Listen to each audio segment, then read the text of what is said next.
রাজ্যে প্রকাশ করা হয়েছে বাজেট, অর্থাৎ অন্তর্বর্তীকালীন বাজেট, ভোট অন অ্যাকাউন্ট যাকে এক কথায় বলা যায়।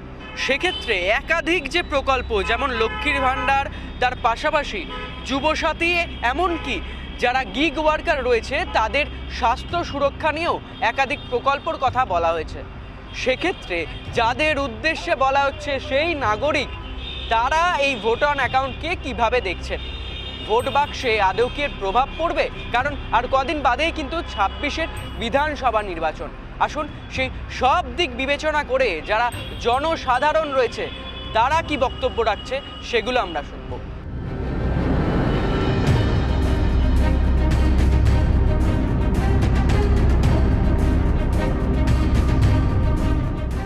এতে খুশি কি বলুন তো, এটা আমাদের জীবনটা সবসময় চললে হবে না, পরবর্তী যারা আছে তাদের জীবনটা কিভাবে কাটবে সেটা দেখতে হবে। আমাদের জীবন তো হয়েই আসছে, যাদের দরকার তাদের জন্য হেল্প করুক, যেসব ছেলেমেয়েরা বেকার আছে সবার তাদের জন্য চেষ্টা করুক। আমাদের এই 1000 টাকা হলে কি হবে? এখনের যা ব্যবহার, এখন একটা দিকে একটা শাড়ি কিনতে গেলে 1500-2000 টাকা লেগে যাবে, তো সেটা দেখলে হবে না।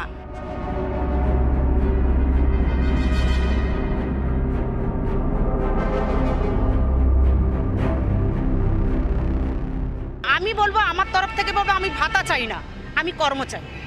আমার যেটা যোগ্য আমাকে আমি কর্ম দিন। একটা গ্যাস কিনতে গেলে 900-1000 টাকা পড়ে যাচ্ছে, তাতে কি হবে আমার 1500 টাকা? তাহলে করে দিক 10,000 টাকা, ওইটুকু ভাতাতে আমাদের কি করে চলবে? ওটা তো আমাদের সান্ত্বনা পুরস্কার দেওয়া, সাধারণ মানুষের জন্য কিছু না। কেন এইটা এই মুহূর্তে করলো কেন? 6 মাস 2 বছর আগে কেন করেনি? 2 মাস পরে করুক না।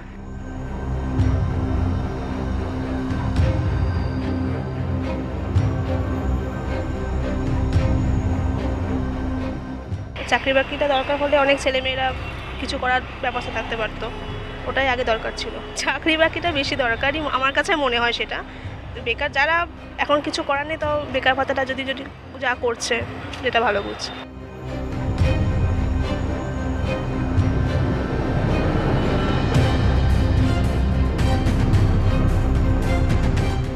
ভাতা দিয়েই তো দেশটাকে ভরিয়ে দিল, চাকরির কোনো তো সুরাহা কিছু করলো না। তাহলে বেকারদের কি হবে? বেকার ভাতা দিয়েই তাদের সংসার চলবে কি? ওটাই রাজনীতি। ভোট তো চাওয়ার তো দরকার পড়ে না, মানুষে স্বতঃস্ফূর্তভাবে ভোট দেবে। ভোট চাওয়ার কি দরকার আছে তাদের? এটা তো চাওয়াই হচ্ছে, মানুষকে প্রলোভন দেখানো হচ্ছে। একদমই খুশি না।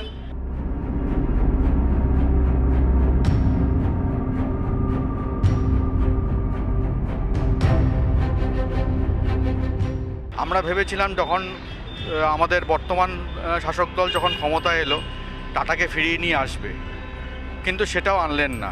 ইন্ডাস্ট্রি যদি সত্যিই থাকতো তাহলে তো এত মানুষ চাকরির জন্য বাইরে যেত না। আমাদের ওয়েস্ট বেঙ্গলে কেন ইন্ডাস্ট্রি আসছে না? কি কারণ, কি সমস্যা? সেটা কি কেউ বিরোধী শাসক এক টেবিলে বসে পর্যালোচনা কোনোদিন করেছে? সাধারণ মানুষ সম্পর্কে শাসক বিরোধী কেউ চিন্তাভাবনা কোনোদিন করেনি, আজও করে না।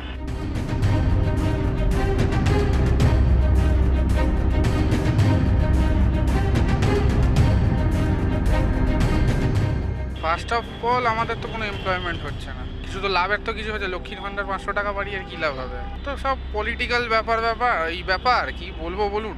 তো সব রাজ্যেই চলছে, তো ফ্রি বীজ তো বাটিয়ে যাচ্ছে, সব সরকারি করছে, এরাও বাকি যাবে কেন? ও তো পড়ছেই তো। 500 টাকা বাড়া মানে একটা জন্য অনেক এনাফ হয়ে যায়। আমাদের মতন লোকের জন্য এনাফ না, কিন্তু অনেকের জন্য এনাফ হয়ে যায়। এটা আমাদের তো না হয় প্রফেশনাল কাজ, যারা চাকরি করছে তাদের তো চাকরিও নেই।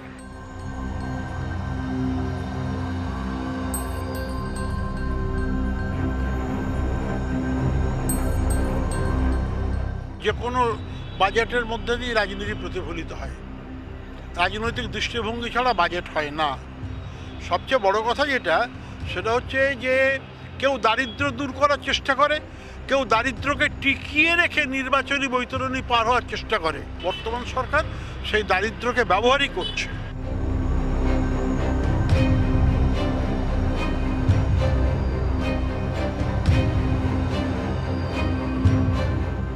স্বাস্থ্যসাথী কার্ড এর আগেও ছিল, অ্যাক্সিডেন্ট হলে হতো, সব কিছু হতো, কিন্তু স্বাস্থ্যসাথী কার্ড হবে কি হবে না সেটা আমি জানি না, সে কতটা কার্যকরী।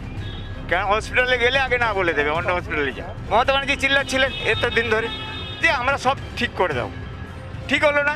এরা চিল্লাচ্ছে, এরাও কিছু করতে পারবে না, কেউ কিছু করতে পারবে না। চাকরি বাকরি তো বিলকুল চাইলে হবে না, এত আসবে কোথায়? গভর্নমেন্টের কাছে চাকরি কি পড়ে আছে নাকি অ্যাভেলেবেল? আর যারা ঠিক নিজের কর্মের জোরে চাকরি নেবে তারা ঠিক নিয়ে নেবে।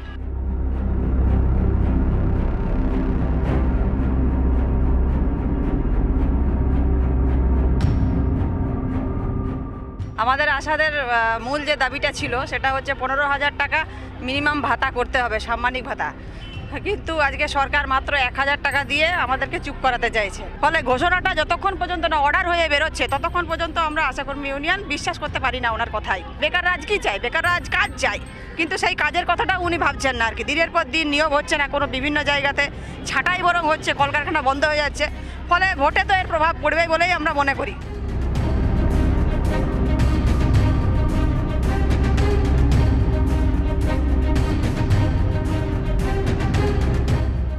আমাদের মুখ্যমন্ত্রী সবাইকে খুশি করার জন্য সামনে ভোটকে লক্ষ্য রেখে অনেক ঘোষণা করলেন, সেরকমই একটা লোকের মন ভোলানোর জন্য একটা বাজেট ঘোষণা করলেন।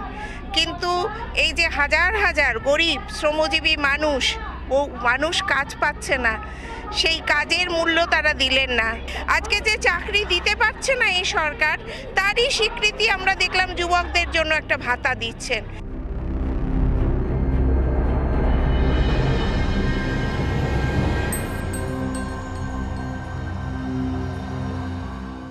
রাজ্যের এই বাজেটে দেখা যাচ্ছে লক্ষ্মীর ভাণ্ডার, পাশাপাশি যুবসাথী এবং একাধিক প্রকল্পকে ঢেলে দেয়া হয়েছে, কিন্তু নেই উল্লেখ কোনো কর্মসংস্থান, শিল্প বা বাণিজ্য সংক্রান্ত বিষয়ে কথা।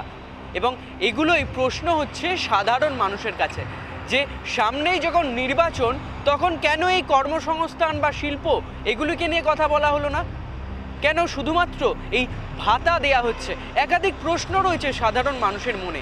অর্থাৎ সব মিলিয়ে যেন এই 26-এর বিধানসভার আগে কোথাও একটা এর প্রভাব রয়েছে বলে মনে করছে সাধারণ মানুষ। ক্যামেরায় রানার সাথে অর্ঘজিতের রিপোর্ট, এস নিউজ।